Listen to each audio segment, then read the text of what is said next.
आज का क्या टॉपिक है? रीजनरेशन। रीजनरेशन को हम देख रहे हैं कि रीजनरेशन में क्या होता है।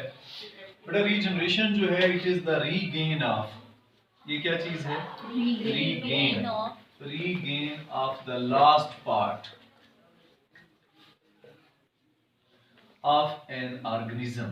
किसी जानदार के जो आप कहते हैं लास्ट पार्ट हो गया है, उस ऑर्गेनिज्म का लास्ट पार्ट का दोबारा से बन जाना या रिकवर हो जाना, ये प्रोसेस क्या कहलाता है बेटा? रीजनरेशन कहलाता है। ठीक है जी। Regain of the last part of an organism is called as regeneration. Regeneration का प्रोसेस ये, जितने जो हमारे पास लोअर ऑर्गेनिजम्स होते हैं उनमें उतना ही ज्यादा रीजनरेशन होती है एज कंपेयर टू किसके? जो हायर ऑर्गेनिजम्स हैं।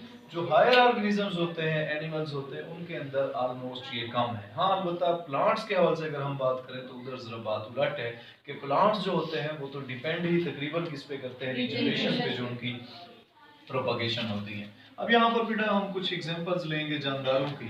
सबसे पहले हमारे पास हैं स्पॉन्जेस। हम स्पॉन्जेस की बात करते हैं। स्पॉन्जेस जो है आप जानते हैं कि इनके पास क्योंकि क्या नहीं है, इनके पास टिश्यू और ऑर्गेनाइजेशन नहीं पाई जाती। स्पॉन्जेस के बारे में कहा जाता है कि they have a high power of regeneration. इनके पास क्या है?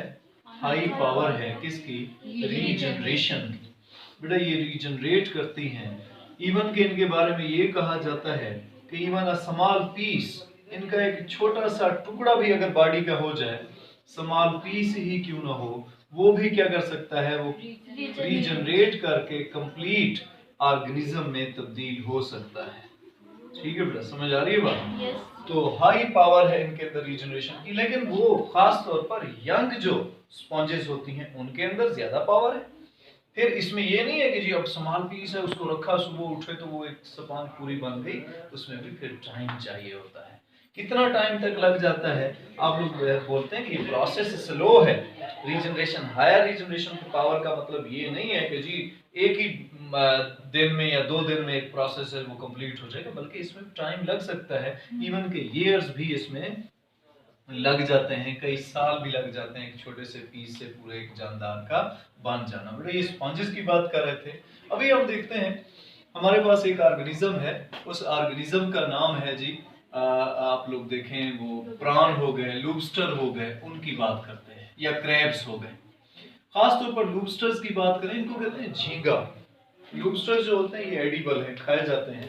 लूबस्टर्स की बाकायदा बिरयानी और फिर प्रॉन्स की बिरयानी, ये बड़ी कराची वाली साइड पे चाहे तो बड़े टेस्टी होते हैं। तो बड़े ये लूबस्टर्स जो होते हैं, झींगा आम इसको नाम दे सकते हैं। तो इनकी ना जो शक्ल होती है उसके आगे तो एक एंटीना सा निकला होता है, साथ में इसकी कुछ वो स्ट्रक्चर्स निकलते हैं ऐसे आरी नुमा।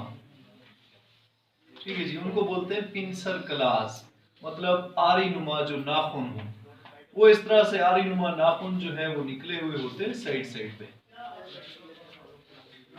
ये बॉडी से, ये इनकी बॉडी कह लें। ठीक है जी, ये इस तरह से। तो ये जो है इसके एंटीनी होते हैं। ये वाले जो स्ट्रक्चर आपको दिखाए जा रहे हैं ये होते हैं पिंसर क्लास। तो पिंसर क्लास जो होते हैं बाजुकात इनके कट जाते हैं। अगर ये पिंसर क्लास किसी वजह से ये कट गया तो उसके कट जाने की वजह से आप लोग बताते हैं कि ये दोबारा से क्या कर सकता है? पिंसर क्लास को जोड़ सकता है, रीजनरेट कर सकता है। ये पावर किस में पाई जाती है? लूबस्टर्स के अंदर। उसके बाद हम देखते हैं प्लेनेरिया के अंदर। प्लेनेरियम जो होता है, प्लेनेरियन एक फ्लैट वर्म है। इस फ्लैट वर्म की अगर शक्ल को हम देखें, ये ऐसे आप लोगों ने देखा हुआ है प्लेनेरिया, आप छठी क्लास से जो है ना पढ़ते आ रहे हो, छोटे से थे तो। बट इस प्लेनेरिया के अंदर ये एबिलिटी है कि if it is cut into 2 equal halves, या थोड़ी बहुत कम ज्यादा भी हो सकती है, बहरहाल अगर 2 हाफ्स में ये कट जाए, हर एक हाफ के पास एबिलिटी है कि वो जो हिस्सा उसका नहीं है वो उस हिस्से को क्या कर सकती है? उसको रीजनरेट कर सकती है। ठीक है जी, ये रीजनरेट कर लेगा अपनी टेल को, जो कौन सा हिस्सा है? आगे वाला, और जो पीछे वाला हिस्सा है, टेल वाला हिस्सा, वो क्या कर सकता है? टेल वाला हिस्सा इसके इंटीरियर पोर्शन को बना सकता है। मतलब ये कि उससे पूरा हेड वाली साइड जो है वो बन सकती है। इतना ज्यादा रीजनरेशन पावर है किसके अंदर, प्लेनेरिया वगैरह के अंदर। इसी तरह से उल्टा हम देखते हैं हमारे पास एक और है, जैसे कि स्टार फिश हो गई। अगर स्टार फिश को देखें, स्टार फिश के बारे में आपने पढ़ा हुआ है, उसमें ना एक सेंट्रल डिस्क होती है, नर्व्स वगैरह उसमें पाई जाती है, उससे फिर लेटरल साइड पर ऐसे निकलती है। पांच उसकी हमें पसंदीदा तो यही है ना कि हम जो 5 वाली को पसंद करते हैं, वैसे ये 3 से लेकर 7 तक इनकी आर्म्स हो सकती हैं। हमारी फेवरेट 5 है तो हम इसलिए उसको वो कहते हैं ये स्टार फिश, हमारी जमीन के हम सब की, ठीक है जी, ये स्टार। अब ये स्टार फिश है कि कहा जाता है कि अगर ये कट जाए अपनी उस सेंट्रल डिस्क वाली जगह से, तो फिर हर एक हिस्सा जो है अपने खोए हुए हिस्से को क्या कर सकता है, बना सकता है, रीजनरेट कर सकता है। तो सेंट्रल डिस्क जो है, अच्छा ये भी है।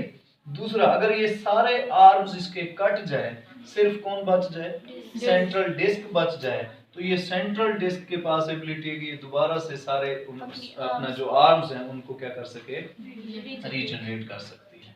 इसी तरह रीजनरेट नहीं हो सकते आर्म से कुछ लोगों के मुताबिक जी रीजनरेट हो सकते हैं, लेकिन तब कि उनके साथ एक छोटा सा टुकड़ा भी डिस्क का, सेंट्रल डिस्क का अगर लगा हुआ है, तो फिर उस आर्म से बाकी इसे रीजनरेट हो जाएगा। ये सिर्फ 2 हाफ्स में वो टूट सकता है। ये तो मैंने ऐसे लिखा, मैंने कहा कि ये सारे इसके काट दें, ठीक है ना, ये काट दें, सिर्फ क्या बच गई, सेंट्रल डिस्क। तो वो जो सेंट्रल डिस्क है वो पूरी फिर उसको क्या कर सकती है, रीजनरेट कर सकती है। डिस्क के साथ ना कटा तो मींस फिर रीजनरेट नहीं करेगा। हाँ जी। अब उसके बाद हमारे पास हम देखते हैं अर्थवर्म। अर्थवर्म को जानते हो बेटा, ये केंचुआ है, ठीक है जी। ज्यादा ना बोले ताकि आपकी साउंड ना वहां पर वो अपलोड होती रहे। दोबारा, अर्थवर्म, जो अर्थवर्म होती हैं, अर्थवर्म को अगर देखें, केंचुआ, केंचुआ जो है बेटा, केंचुए के अंदर ये एबिलिटी है कि अगर केंचुए का ना हेड कट जाए, हेड सर कट जाए, तो ये अपने सर को रीजनरेट कर सकता है। ये देखें जी, आप लोग की गर्दन काट दी जाए, हो जाएगी दोबारा, तो हम क्या हो गए, हायर लेवल हो गया ना। उसकी गर्दन कट रही है, सर उसका कट रहा है, और फिर वो क्या कर सकता है, अपने हेड को बना सकता है, रीजनरेट कर सकता है। अर्थवर्म की बात करें, इसी तरह से बेटा हम देखें हमारे पास, अगर हम बात करते हैं एम्फीबियंस में सैलेमेंडर की, एम्फीबियंस होते हैं ना, उसमें एक है सैलेमेंडर। अगर सैलेमेंडर की क्या कट जाए, उसकी आप कहते हैं लिम्ब्स वगैरह, लिम्ब्स क्या होती हैं, टांगे, अगर टांगे उसकी कट जाए, इसको बोलते हैं एम्प्यूट हो जाए, अगर टांगे उसकी एम्प्यूट हो जाए, कट जाए, ये अपनी उन टांगों को दोबारा से क्या कर सकते हैं, रीजनरेट कर सकते हैं। इसी तरह से बेटा हम बात करें अगर रेप्टाइल्स की, अब रेप्टाइल्स में हमारे पास बेहतरीन जो एग्जांपल है वो है जी किसकी, लिजर्ड की। बेटा रेप्टाइल्स में लिजर्ड को देखें, देखिए लिजर्ड जो है वो आसानी से डिस्कार्ड कर देती है किसको, अपनी दुम को। डिस्कार्ड का मतलब होता है जाय कर देना, छोड़ देना। कब छोड़ती है, जब आप लोग उसके पीछे जो है ना वो कोई चीज उठा के भाग रहे हैं और उसको शदीद खतरा है, वो अपने सेल्फ डिफेंस में और आपको कुछ नहीं कर सकती, वो अपनी दुम को रिलीज करती है। ठीक है, उसके लिए एक तकलीफ दे प्रोसेस जरूर है, वो उस दुम को रिलीज कर देगी, लेकिन उसके बाद वो दोबारा उसको क्या कर सकती है, रीजनरेट कर सकती है। आपने कभी देखा हो कि जो कभी छिपली होती है ना, वो दुम को छोड़ देती है, हम उसी दुम के बहलावे में आ जाते हैं, हम उधर ही दुम, देखा मैंने दुम तोड़ दी उसकी। असल में वो उसका एक लास्ट है कि जी चले मरने से पहले एक आखिरी स्टेप ये भी उठा ले, मरना तो वैसे है। सो उसमें लिजर्ड जब अपनी दुम को छोड़ जाती है, अच्छा फिर वो नई जब दुम निकल रही हो, वो क्लियर ऐसे लगता है कि जैसे ये नई नहीं बनवा आई हो, क्यों, उसका जो अपना कलर होता है वो और होता है, दुम का कलर बिल्कुल नया नया सा होता है, नजर आ रहा होता है। तो ये भी लिजर्ड। बेटा अब हम बात करें किसकी, प्लांट्स की। अगर प्लांट्स में देखें तो आप लोग कहते हैं कि इनकी तो वेजिटेटिव जो प्रोपागेशन है वो तो ऑलमोस्ट डिपेंड ही किस पे करती है, वेजिटेटिव जो प्रोपागेशन, प्रोपागेट होना, ये एक लिहाज से डिपेंड ही किस पे कर रही है, टोटल की टोटल प्लांट्स की इसी रीजनरेशन पे। क्यों, एक छोटा सा टुकड़ा, एक कलम लेते हो ना, चंद एक टिश्यूज हैं, वो आपने ली, जाकर गमले में बोई, उसको एक इन्वायरमेंट दिया, उससे पूरा पौधा बन गया। एक कलम जाकर गुलाब की आप लगा देते हो, छोटे से पीस से पूरा एक पौधा बन जाना, तो ये क्या हुई, ये भी रीजनरेशन है, रीजनरेशन हो जाती है। इसी तरह से आप लोग बता सकते हैं ह्यूमन बीइंग की अगर बात करें, मैन के अंदर भी रीजनरेशन होती है। मसलन कोई अगर इंजरी हो जाए, वुंड वगैरह हो जाए, या फिर बाजुकात क्या हो जाए, बाजुकात हड्डी टूट जाए, फिर फ्रैक्चर की हीलिंग आपने पढ़ी थी चैप्टर 2 में, तो वो हो जाना इंसान के अंदर भी क्या हो गई, ये भी एक लिहाज से रीजनरेशन का प्रोसेस जो है वो हो जाता है। अब फिर हम बात करते हैं कि रीजनरेशन के इस प्रोसेस के पीछे इसका मैकेनिज्म क्या है। बेटा हम मैकेनिज्म को अगर समझें थोड़ा सा तो क्लियर सी बात है, मैकेनिज्म का मतलब क्या है। मैकेनिज्म कहते हैं कि इसकी वजह क्या है। देखें थोड़ा सा सोचो, ये हमारे ऑर्गन्स, ये हमारे जिस्म के हिस्से, चाहे हमारे हों या इन तमाम जानदार के हों, ये बनते किधर है, जब वो कौन सा प्रोसेस से गुजर रहे हों, डेवलपमेंट के प्रोसेस से। और डेवलपमेंट के प्रोसेस को आप लोग नाम देते थे कि एम्ब्रियो बन रहा है, एम्ब्रियो की एक फेज से दूसरे फेज में एम्ब्रियो कन्वर्ट हो रहा है, ऐसे था ना। तो मतलब ये जो ऑर्गेनोजेनेसिस, ऑर्गन्स का डेवलप होना या जिस्म के हिस्सों का बनना, ये तो एक एम्ब्रियोनिक प्रोसेस है। तो एक लिहाज से रीजनरेशन होना ये भी कौन सा प्रोसेस है, एम्ब्रियोनिक प्रोसेस है। लेकिन अब तो वो मैच्योर है। अब मैच्योर चीज एक दफा से फिर एक दफा क्या कर रही है, रिपीट कर रही है, इट इज रिपीटिंग, रिपीट कर रही है किसको, एम्ब्रियोनिक डेवलपमेंट को। एम्ब्रियोनिक प्रोसेस कह दें या एम्ब्रियोनिक डेवलपमेंट का जो प्रोसेस है उसको रिपीट कर रही है, रिपीटिशन हो रही है। तो ये कोई इतना आसान काम नहीं कि किसी ऑर्गन का दोबारा से रीजनरेट कर जाना। लिहाजा ये जो रिपीट हो रही है एम्ब्रियोनिक डेवलपमेंट दोबारा से, इसके लिए कोई बाकायदा एक मैकेनिज्म है।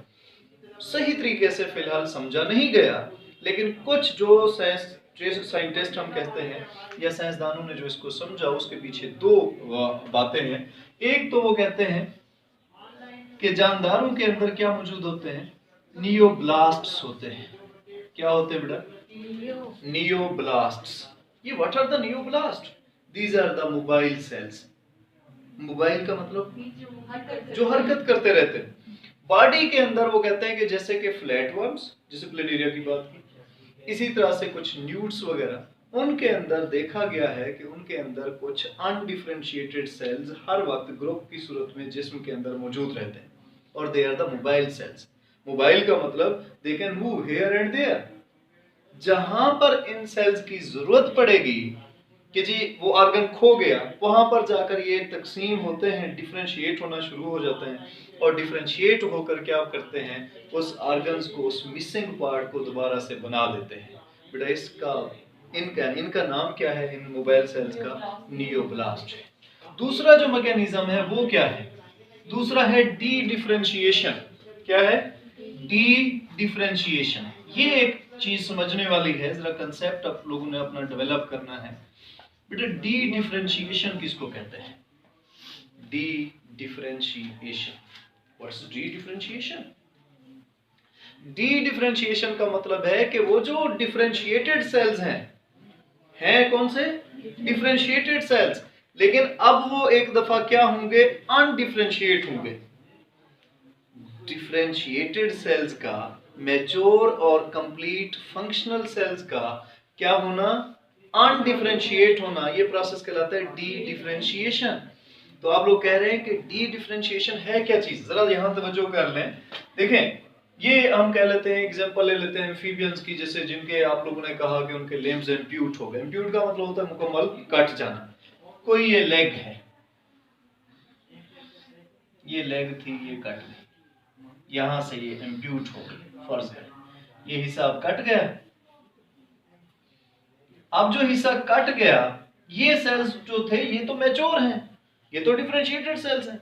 अब इन डिफरेंशिएटेड सेल्स का क्या हो जाना, दोबारा से अनडिफरेंशिएट होना। अनडिफरेंशिएट होकर ये दो काम करेंगे। एक काम तो ये करेंगे कि जिन हिस्सों से ये अनडिफरेंशिएट हुए उस हिस्से को भी बनाना है, और दूसरा काम ये करना है कि जिस हिस्से के लिए अनडिफरेंशिएट हुए उस हिस्से को भी तो बनाएंगे। तो मतलब एक तो वो हिस्सा बनाएंगे जो खो गया था, एक वो हिस्सा कि जिससे ये खुद बने हैं उसको भी तो बनाना है। समझ आइए बात। मैंने कहा कि जो पहले डिफरेंशिएटेड सेल्स, ये तो कट गया था, खत्म हो गया था, दोबारा से देखें ये कट गया था, खत्म हो गया था। अब वो अनडिफरेंशिएट हुए, डिफरेंशिएटेड सेल, ये हिस्सा अनडिफरेंशिएट हो गया, दोबारा से इस हिस्से को भी बनाना है और साथ में उस हिस्से को बनाना है जिस हिस्से को खो दिया था। क्लियर है, बात समझ आई? ये हमारे पास आज का हमारा टॉपिक था कि आप लोगों ने इसको देखा। होप करता हूँ कि आपको ये समझ आ चुका होगा। कोई अगर किसी का कोई क्वेश्चन है तो आप लोग प्लीज पूछिए।